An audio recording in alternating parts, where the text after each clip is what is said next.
Trinity College is grateful to this year's baccalaureate speaker and honorary degree recipient, the Most Reverend Michael Bruce Curry. He joins me, college chaplain and dean of spiritual and religious life, the Reverend Allison Reed, and a number of outstanding student leaders in the class of 2020. We are taking some time to reflect on this moment in history as it shapes the lives of our students, our graduates, the college as a whole, and the entire world. Bishop Curry, you have served as presiding bishop of the Episcopal Church since 2015. That's actually 1 year after I arrived here at Trinity in 2014. And together we have witnessed extraordinary things happening around the world and on the national stage. And right now, in the midst of the corona pandemic, we confront both global health and economic crises. I trust that from your vantage point, you will see both profound hurts and challenges we are facing, and that you also see a lot of glimmers of hope and opportunities at hand for all of us, and especially our students. We all have to press on to tomorrow. So I think with that, I don't know if you have any words that you want to start us off with, Bishop Curry. Well, President, I want to thank you and thank Allison and the students for this opportunity to be in some conversation about things that matter. And I thank the entire Trinity community for what you do in a context like this. The ordinary things that we do every day actually begin to look extraordinary. And that's because they actually are. We just don't normally notice them. Right. And so the work of Trinity College, just in every respect, and the students who are formed and shaped to serve in the world, it has made a profound difference and will make a profound difference for the years to come. So I thank you for this opportunity to just be able to be with you all a little bit. And excuse me if I take my glasses off and on. When you get my age, you have trifocals. Me too. Trifocals are really tricky on a computer screen. I think you've noticed I've been doing the same thing sometimes on. Yeah. But just anybody should tell me if I get too close to the camera. That's when it gets a little scary. Great. So thank you both, President Berger-Sweeney and Bishop Curry. Bishop Curry, our student panelists today represent some of the most thoughtful members of the Trinity College community and our most dedicated student leaders. We're all thrilled to have them here and you and President Berger-Sweeney together with us for some conversation today. So again, thank you so much for your time. We'll begin our conversation with our question from Hamna Tariq, who has made a strong impression on our campus as a leader in the Muslim Student Association and as a leader in the Asian American Student Association, as well as residential life. Hamna, Ramadan Mubarak to start out. And what is it that preoccupies your heart and mind these days as we engage this conversation with Bishop Curry? Thanks so much, Chaplain Reed. There's a lot occupying my mind right now, like everyone else's. Something that I keep thinking about is that I'm a very structured person. So I liked the way my normal was going because I'm very organized. I have every single hour of my day planned. And now I just feel really out of place. So I think my question for Bishop Curry is, how does one return to normalcy when our definition of normal has changed now? How does one even lead or even change their lives in the post-COVID-19 world? Wow. Well, the one thing about the COVID world, so to speak, is I'm not sure that any of us alive have ever lived through this globally.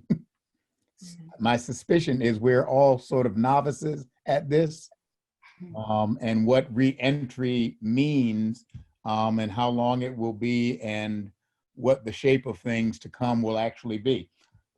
We have some glimmers. Some things will continue and some things will change profoundly. But we don't necessarily know what all of that is. One of the things I am aware of is that in times of real change, transition,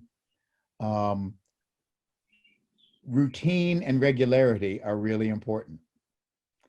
That whatever that routine is, to find healthy and wholesome routines that shape the day, regardless of whether or not it's the COVID day or post-COVID-19 day, that those routines really do matter. For many years, I was a parish priest before I became a bishop for years.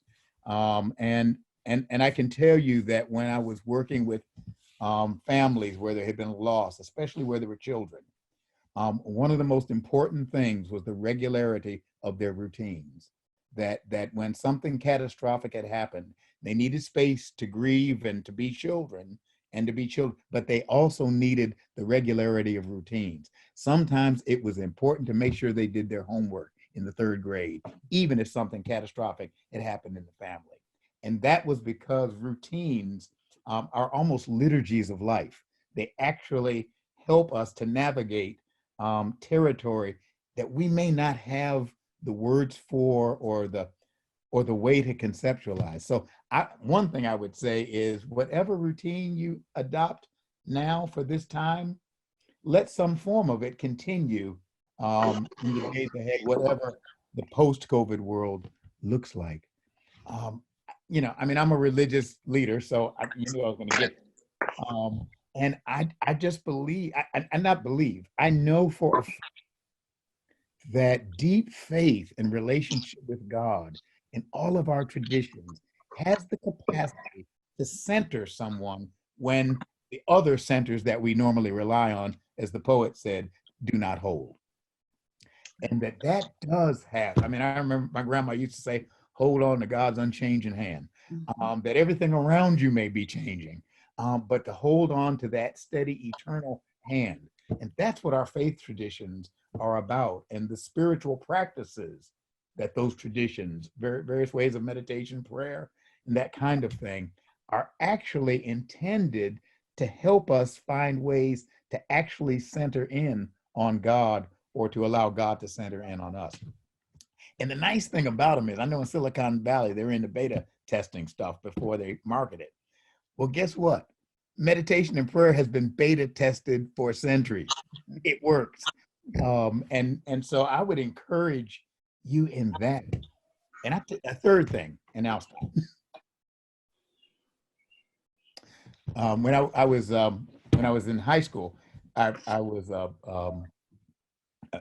don't want to say a campaigner. I was a volunteer when Bobby Kennedy was running for Senate, and then later when he ran for president. So I'm going back in time, and I remember hearing him speak, and he quoted George Bernard Shaw, and he used to say this a lot. I mean, this was something that he said often in speeches. He said, some men see things as they are and ask why. I dream things that never were and ask why not. Refuse to capitulate. Ask why not. Why not a COVID-19 proof world? Why not a world where injustice and poverty are history? Why not? You know, refuse to capitulate to the way things are, including the COVID-19 world. Now, there's some realities that are given, but that doesn't mean we have to capitulate completely to them. And I think that helps those three things can help to transition us into whatever the world will be post COVID-19. Thank you so much. Thank you. What time is it in Pakistan? Um, it's it's 6:30 p.m. PM. Okay. All right. It's all good. Thank you. That's great. Allison, I don't think we Yep, can hear. we can't hear you. Okay. Mm-hmm. It's okay? Yes. Yeah. Great. So Day Whaley, you've been leading students in prayer and scripture, one of the three things that Bishop Curry has suggested, the life of prayer and practices of meditation that are beneficial in this time and of course always. You've been leading students in those practices for some time now. More recently, you and other students came together around new expressions of worship in the historic Trinity College Chapel. I'm interested to know what questions you might have for Presiding Bishop at this time. Absolutely. Thank you, Chaplain Reed. So I do have two questions for you, Bishop Curry. My first question is concerning inclusivity and diversity. What do you believe is a large strength in having a inclusive and diverse community or team?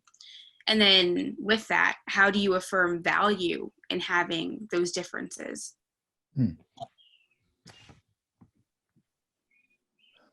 Well, you know, this is gonna sound terrible, but forget sameness is boring. And the nature of life and existence is diversity and variety. That's actually the way the world kind of is. I believe the way it has been created, and so I really do think it is out of the interplay of the variety. I don't want to get into scientific territory where I'm gonna hurt myself, but it is out of the interplay of this variety that life comes into being in the first place, that existence comes, and so I just think that diversity it's a given. I think it's a God-given given. You know, I mean, I don't want to wax theological, but if you give me a quick second, as soon as a world comes into being, let us assume that we all agree that there is a God. All right. I mean, I happen to believe that there is a God. Well, the fact that there is a God and the fact that there is a world means that in some way, shape, manner, or form, for me, this God had something to do with the creation of this world. Well, as soon as the world begins to come into being by whatever scientific miracles and wonders that happens, that is a point at which diversity has already begun. As soon as God created something other than God, you already have diversity. Now, having said that, let me move from the cosmic to the very specific and earthly. Dr. King, toward the end of his life, which was really the toughest part of his life, but toward the end, really became really concerned about human survival and whether or not our capacity to create beloved community really could endure and happen. And he began to say over and over again, we will either learn to live together as brothers and sisters or perish together as fools. The truth is we are all on this same planet. We are all part of this same universe. And we have to learn how to live together, not as the same, but in all of our variety and difference. That is a necessity for us as a human race, as well as for us as a creation. And so I believe it is not only on the great cosmic level of reality, I believe that on a concrete, pragmatic, social level and personal level, we have got to learn to live together. And I would argue, ultimately, to learn to live by love for each other. It is not an accident that our great religious traditions go back to some form of love, maybe not always using that word, but that's not an accident. The wisdom of the ages and the insight is that human beings are meant to live together with some sense of harmony and peace and goodness. It's not an accident. You know how you feel when you know you're loved? It feels good. And when you're not, or feeling the opposite, it feels rotten. That's not an accident. It's not. I happen to believe that not only as the poet says, the hand that made us is divine, that divine hand is what we call love. But the Bible says, New Testament says, God is love. We were made by love, for love, to love, and to be loved. And human beings are at their best when they are loved, and love makes space and room for the other to be. That is an urgent social necessity. It is an urgent global necessity. The late Shirley Chisholm, Congresswoman, there's somebody from Brooklyn here. Wait a minute. Somebody was from Brooklyn, I thought. The late Congresswoman Shirley Chisholm used to say of at least the American experiment, but it's true of the global human experiment. We came over here on different ships, but we're all in the same boat now. Oh. And she was absolutely right.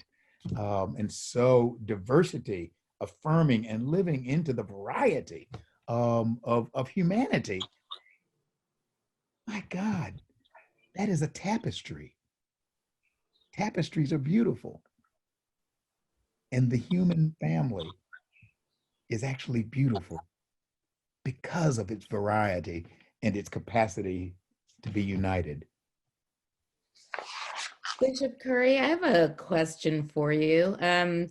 It's amazing what you say about love, but sometimes we put love out in the universe, and that's not always what we get back. Yeah. So, so tell us a little bit about how you have moved past when you think you're putting love out, and you know that's not what you were receiving back. Mm.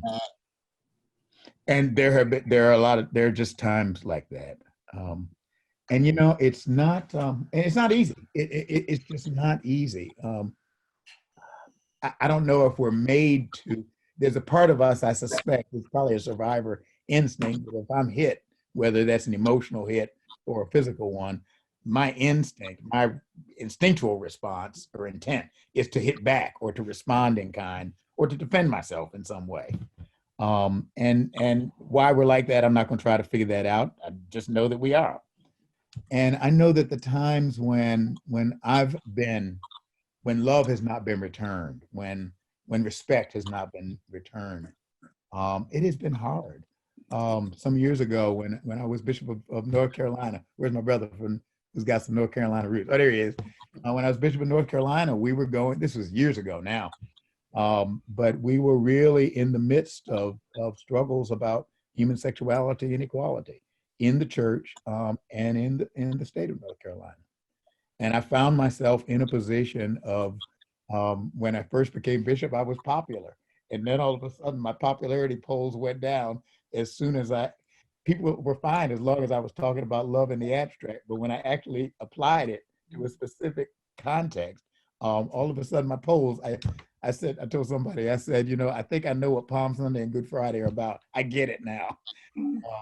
And I found myself in conversations that were really hard with hurt and angry folk, not everybody, and parents of LGBTQ folk coming up timidly, whispering in my ear, "Thank you." But they couldn't say that out loud. And I remember at one point I was on a telephone call with the diocesan clinical psychologist with whom I would consult for clergy, and when there were psychological things that needed assistance, and I was calling him about a priest, and he said, "Well, how are you doing?" And I said, "Look, Doc, don't try to get me on your couch right now." 2 hours later, while I was on his couch, I remember he said 3 things. He said, "Look, you're under stress, and it's not going to stop for a long time. And you've got to remember that the kind of moral jujitsu that Gandhi and other talks about does take a toll on you. That it actually does." And so he said, "Remember three things." He said, "One, stay with your exercise routine." Or actually, he joked and said, "No, you need to increase your exercise routine."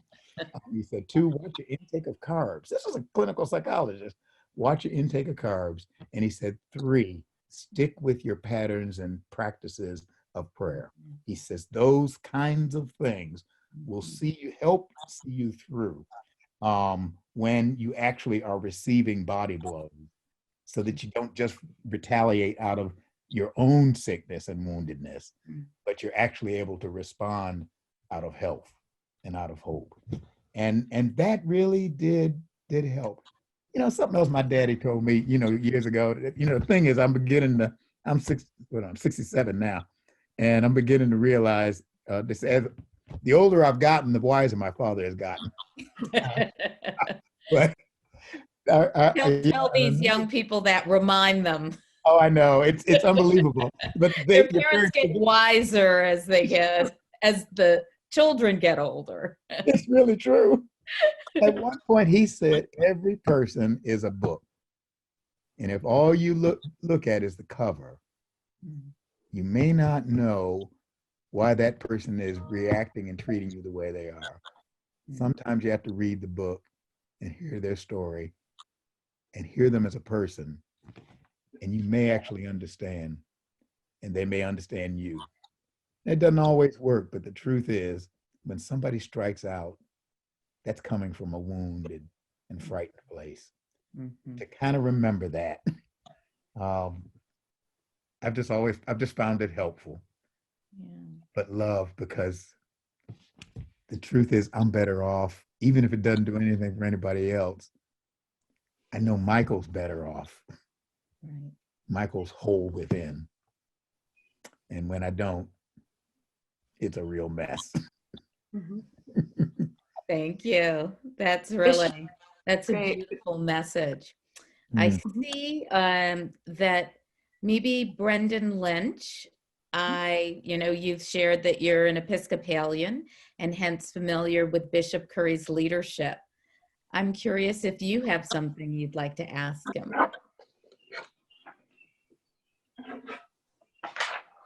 I don't think we can hear. Brendan, I don't think we.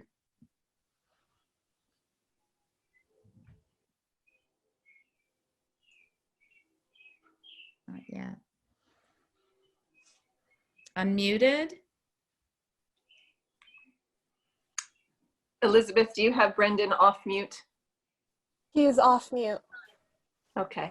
So why don't we turn then to Bishop Curry also just talked about Shirley Chisholm and remembered that we have a New Yorker on our call. So maybe we want to turn to Matthew Rivera and see what Matthew Rivera might have to bring to the conversation. So how and when did you know you were called to ministry? No, that's a loaded question.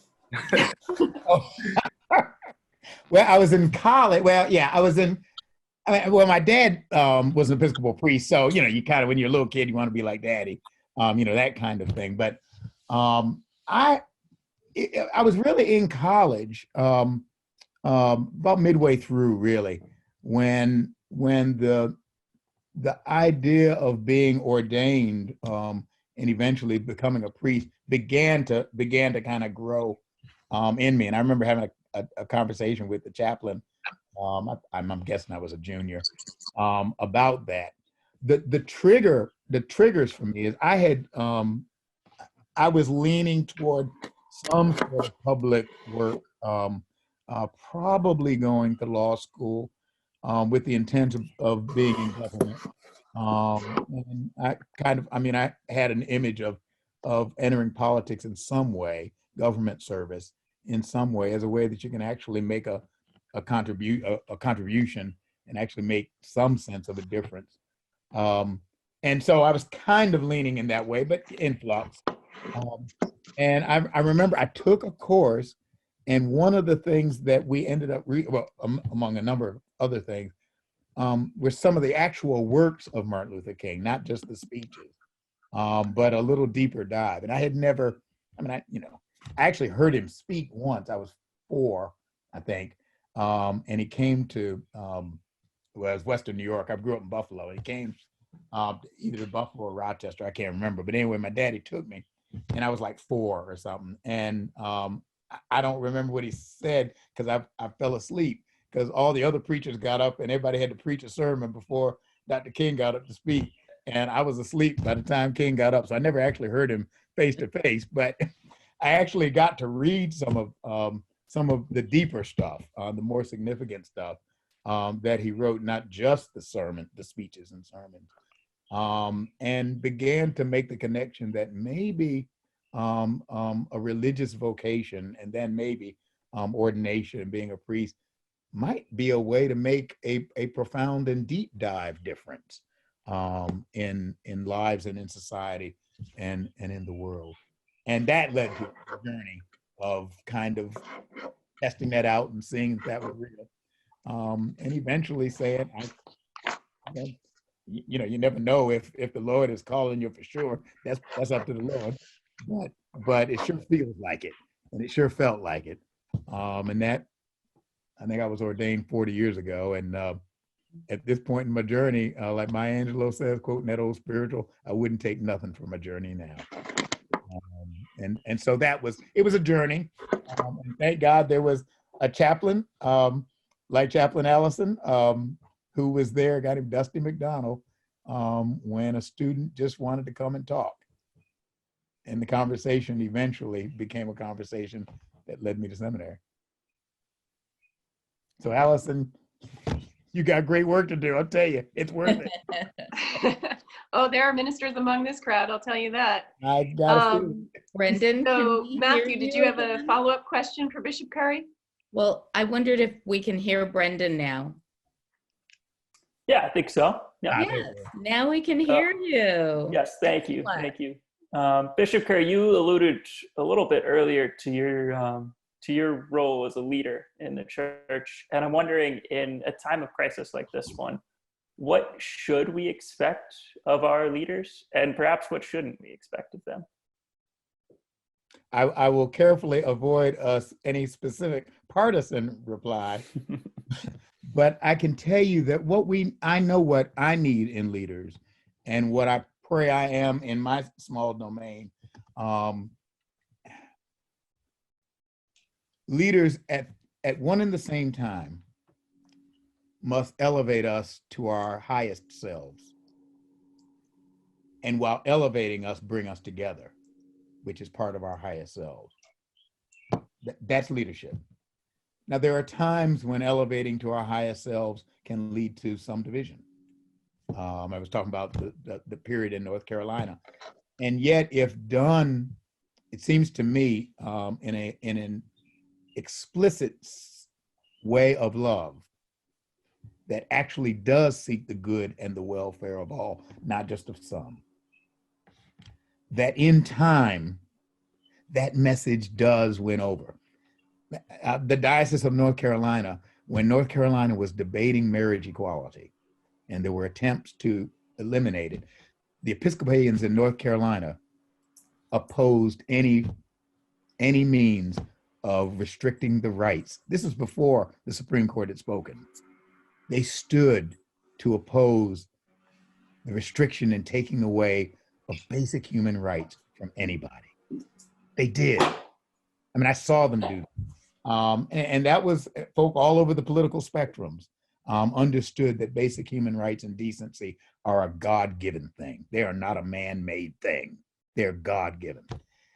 I think some of that was able to come out because when we were wrestling with this as a community, it was not done in a spirit of meanness or arrogance or superiority, but out of a genuine, and I hope a genuine humility that did want to bring us together, but at the same time elevate us to our higher and nobler selves. And so I believe leadership must lead morally. Leadership that is not moral is not leadership. That's dictatorship. It's really that clear. And so, and it comes in different forms, and different parties, and reds, blues, and all sorts of colors. But good and great leaders, and your president knows this, leadership is hard. It's often lonely. You often walk the lonesome road, like that old spiritual says, walk that lonesome valley by yourself. But it's not lonely when you walk and you are lifting up the good and the just and the kind and the compassionate and the loving. Because when you walk that way, you do not walk alone. You're walking in the way of God. That kind of leadership, political, religious, academic, in the corporate world, that kind of leadership, it makes a difference in the long run. And I just, where did Brendan go? Did he disappear? Oh, there you are. Oh, I love these Zooms. People kind of move around like a Rubik's Cube. Yeah, that kind of leadership is the kind of leadership we need in any field of endeavor or in any time, but especially in times of crisis, which are always moral crises. Every crisis, economic, political, every crisis has moral elements to it. And will we be lifted up and brought together, or will we be pulled down and separated and fragmented? I believe we must lift up. And there have been and will be again good and great leaders. In their time, people didn't know they were great. It's after you're gone, then you're great.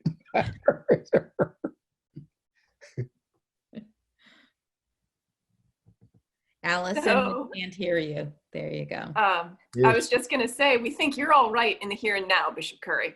Oh, Al, thank you. There you go. So I wonder if we could turn to our scholar athlete in the group, Charlotte. She has also been a leader in spiritual and religious life on campus. Wow.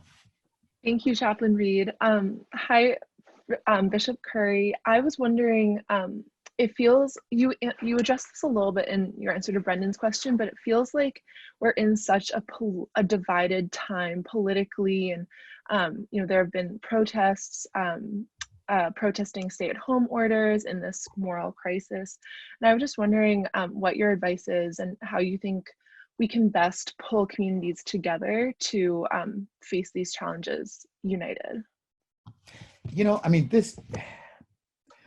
One of the things I'm very aware of, and it's gotten more pronounced over time, is, at least in the United States, but I think there's a global demand. This is global. This really isn't U.S. alone, but let me just focus for a second on the U.S.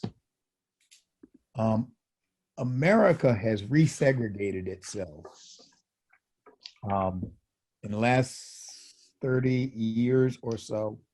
A sort of a dated book now, but The Big Sort, that was written a couple of years ago by a couple of sociologists who were just basically doing demographic research on the U.S.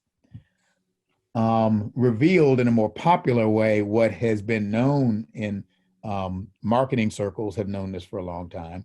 Political circles have known this for a long time, that America is essentially segregated.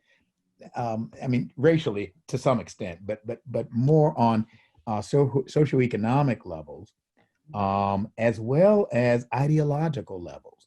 You can actually, and like I said, a politician, believe me, the Democratic and Republican National Committees know this. They have the data, that you can go through zip codes and you can identify red zip codes and blue zip codes. People basically live with people who agree with them. We actually do. It is as though, it sounds terrible, but it's as though somebody went to the graveyard and woke Jim Crow up and said, hey, Jim Crow, we got a new idea. They're not going to fall for the overt racial thing, but if we get them on ideological things, if we get them on socioeconomic things, and then if we can come up with television so that certain people will watch Rachel Maddow and other people will watch Sean Hannity, and we know that they will never switch. And the truth is, America has actually resegregated itself along ideology, along socioeconomic status and class. And there's not a lot of integration between. Now, I would submit that that's a formula for social disintegration over time. And that exacerbates the kind of divisions on, I don't want to say the extremes. I don't want to pigeonhole people like that, but it exacerbates some of the deepest crevices and cracks. Some of the people who are protesting the most on the right are some of the most deeply socioeconomically aggrieved people in this country. They actually feel left out, let down, and left out. It's coming from some deep wells of hurt. And the same thing on some dimensions of the far left, but more to the point, deep roots of poverty are really aggravating. Now, you put all this mixed together and you got a mess. You got a mess. Now, how do you engage that? Well, I know this doesn't sound, and it's not simple, but the truth is we as in this country, and I would argue in the global community, we must actually cultivate relationships with each other across profound differences. We must actually literally, we have to work at it because there's no natural, we don't live together. We don't shop in the same stores. People who shop at Bass Fishing Place and go to Walmart, you see what I'm getting? Do not shop. Well, J. Crew's in trouble right now, but don't go to J. Crew. I mean, we literally are divided in how we shop, where we live, and all of that. And so we have to intentionally find ways to come together and bring people together. Religious communities are particularly poised to be able to do that, to both create safe space where people can come and be in relationships with each other, and actually be in conversations with each other, and actually get to know each other.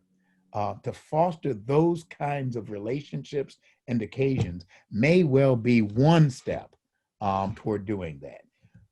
Across racial differences, across political differences, across religious differences. Again, Dr. King was right. We will either learn to live together as brothers and sisters or perish together as fools. And so we have to intentionally do the work that brings people together to actually get to know each other. I was in Utah a couple of years ago. Well, actually, after the last presidential election, and there was a priest in Utah who had been there for a number of years, who also was a therapist, as well as a priest. And he brought together people who were ideologically red and people who were ideologically blue, people who had clearly voted for Hillary Clinton and people who had clearly voted for Donald Trump. And he brought them all together. Now, he was a trusted figure in the town because he had been there 20 years. He brought them together to engage issues that they disagreed with, not on the basis of the issues, but on the basis of their life story that brought them to the values that led them to that particular conclusion. That didn't solve it all. It didn't mean that they came to agreement, but it did create a basis for understanding how you got where you got and what in your personal life story. It's like my daddy said about that book. He was helping them to read the book of each other. And when you do that, something shifts and change. I remember talking to a former member of the Senate who said one of the things that changed in the Congress of the United States was back in the 90s, when there was a deliberate effort to stop Republicans and Democrats from socializing with each other. It was deliberate. And then as time went on, it was necessary for people to go back to their various districts more frequently, so that they were only kind of, it was a work week, they were kind of only present physically while they were working, and then they would go home. And what he said was, what he saw was that you had relationships that were built on a normal human social level, had the capacity to help people navigate great differences, because the relationship was there. They had gone to each other's baptisms, bar mitzvahs, and whatever. They had spent time with each other playing ball or whatever it was. They had barbecued at each other's houses. They knew each other as human beings and had relationships, so that then when they got into the halls of Congress and had great issues to work on, they had a relationship that was a container that allowed them to hold great difference. He says when that relational thing was gone, you find a fragmented Congress that has a difficult time actually doing its work. Yeah. Human beings were made for each other. Right. And we work when we're together, and we don't when we aren't. Right. And Bishop Curry, some of the things that you just related about religious communities coming together, I can assure you that is very purposefully what we have tried to build here at Trinity College. Yes. When I came to the institution almost now, 7 years ago, or 6.5 years ago, it felt as though it was a community divided. It felt as though it was a community that either watched one television station or the other. And we have very, very purposefully brought a greater mixture of people. For us, it started by having more money for financial aid so that we had a more socioeconomically diverse population. And as you suggest, a more socioeconomically diverse population is a more diverse population. And then, we also recognize you just can't bring people together and say, okay, get along now.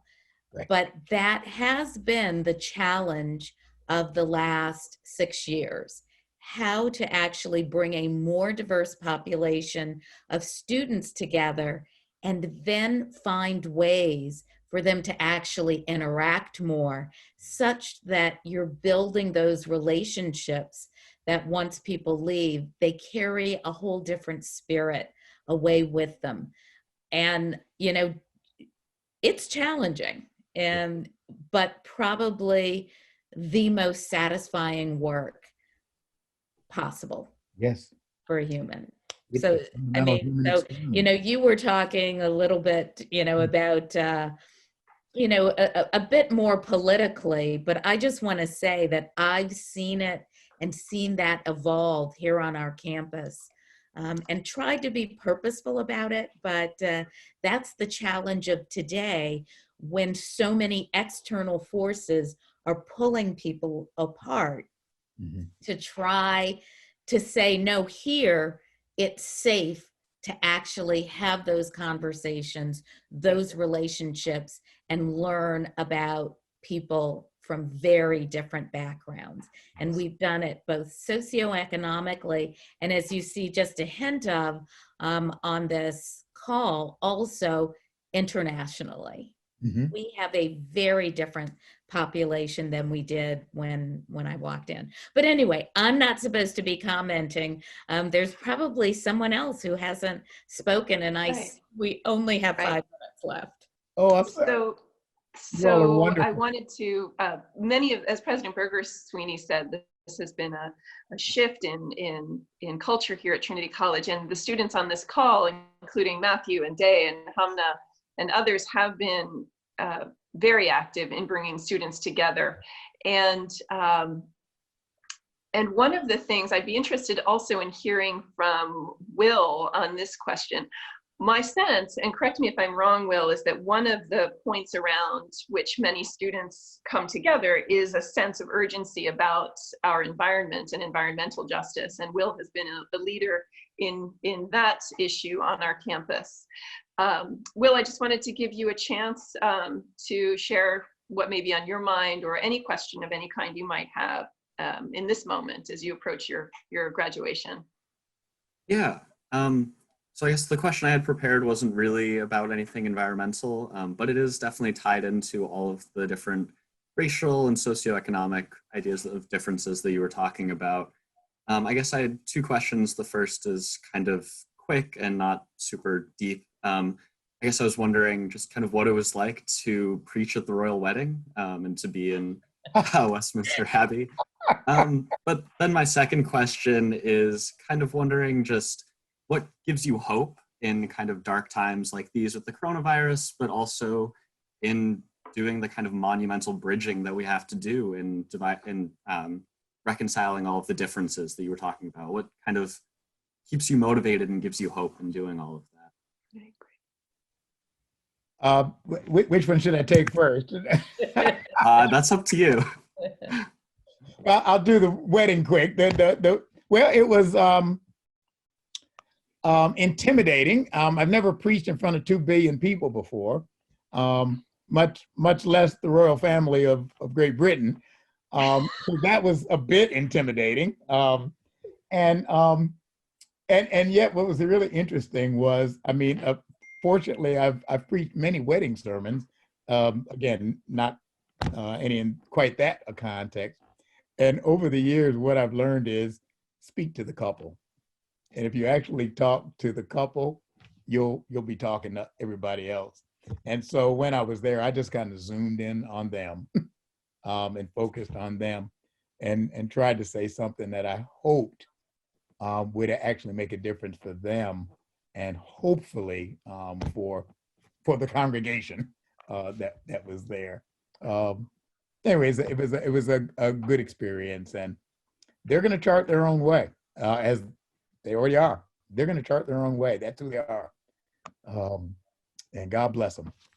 And what was the second question? I knew that was going to happen. I was going to get lost. What was the second question?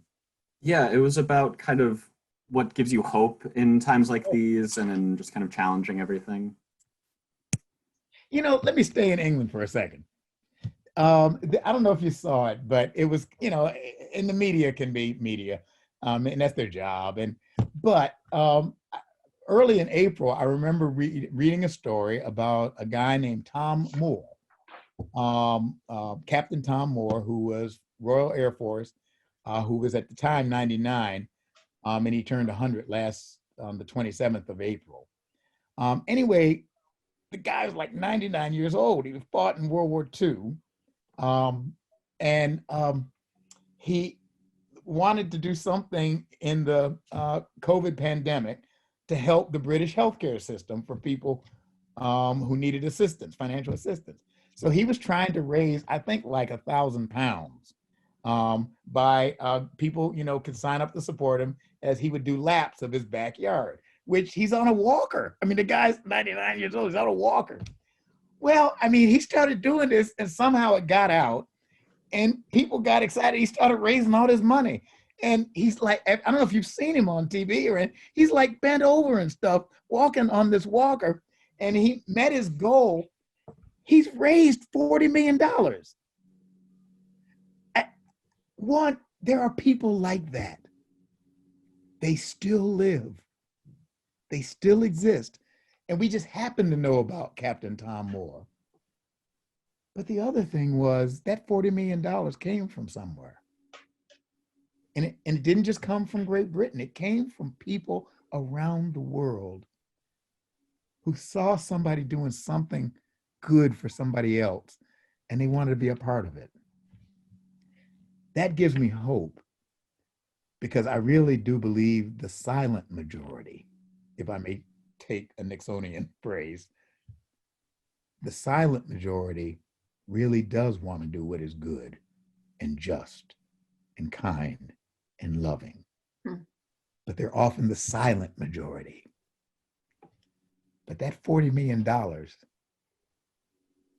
that silent majority spoke. And brother, that gives me hope. There are Tom Moores and Thomasina Moores. There are men, women, folk of all stripes and types who are watching out for their neighbors. I talked to somebody who was helping out with one of their neighbors, and they put the food on, you know, like DoorDash or Grubhub. They put the food or the groceries on the door, and they leave them there. That kind of thing is happening all over. It doesn't make news, but that gives me hope. And I've seen the Tom Moores. I've seen them in Congress. I go to Capitol Hill with some regularity. The Episcopal Church has a government relations office there, and I go and periodically do a prayer service there. I've seen good people. They're there. They're in corporate halls. They're in boardrooms. They're there. They may be the silent majority, but they give me hope. You know, and you know, I went in the grocery store, you know, had my mask on, went in the grocery store, and the lady at the cashier said, "Is that Bishop Curry under that mask?" And I kind of did a double because she had a mask on too, so I couldn't. I said, "Yeah." She said, "Well, you confirmed me 20 years ago or whenever it was." I said, "Oh my God." I said, but, you know, there are good, and I looked at her and I said, "Thank you for what you do." She's a grocery store cashier. They're getting us food. And folk who are working in these meat plants, something needs to be done so that they can work in safety and health and hygiene. But those folk give me hope.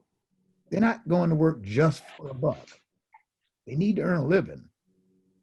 That food supply is feeding us. They're farmers. I mean, you know, I could go on the list. There is a great silent majority out there, and I know they're there, and that gives me great hope.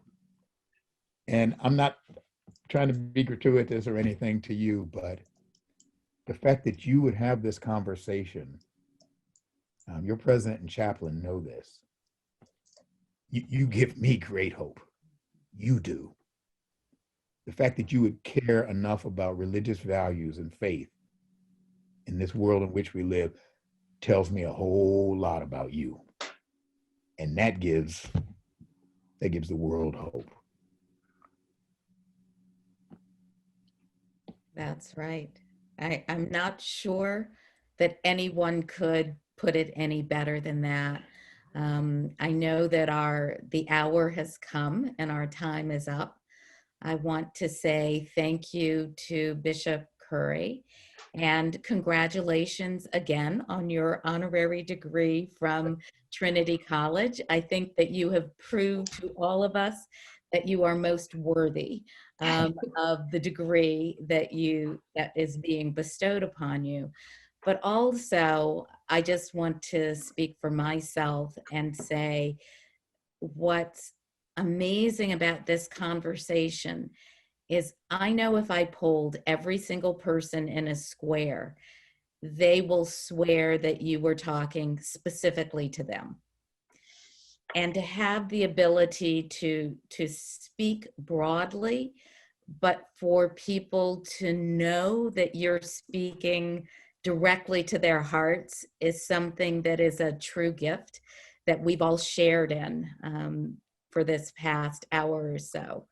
Also, I want to say once again, congratulations to our graduates. Thank you for participating in this conversation. And as Bishop Curry shared, you also give me hope.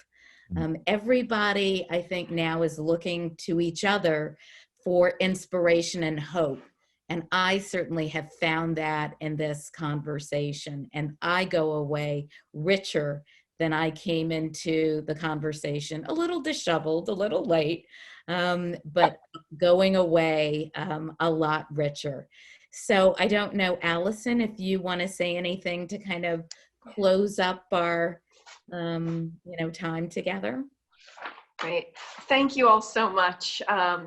I hope that particularly our student leaders are encouraged by this, that your hearts are strengthened through this time together. You have done us a tremendous service at Trinity College through your leadership and your engagement and the building up of community on this campus. And I'm grateful to you all for joining us today and sharing with Bishop Curry some of what's on your mind and creating the space for us to hear from Bishop Curry and sit together, dwell together in his wisdom. Thank you so much, Bishop Curry, for being with us today. We're very grateful. We appreciate your offering words and encouragement at our baccalaureate this May. Will be released on May 16th, 2020 at 4 o'clock in the afternoon. And I trust that all of these students will be tuning in for that. So much gratitude to President Berger-Sweeney for your leadership and support of this gathering, and to Bishop Curry, thank you again from our hearts to yours, from Hartford to you and your home. God bless you. How do you do it? Here we go. There you go. All right, so my student friends, thank you so much. You are welcome to sign off as you will. Bishop Curry and President Berger-Sweeney and I are going to stay on for a little while longer. So thanks, friends from off campus, my student friends. So bye Will, bye Day, bye Matthew, Hamna, Charlotte. Thank you all so much. It's great to see you again. Bye-bye.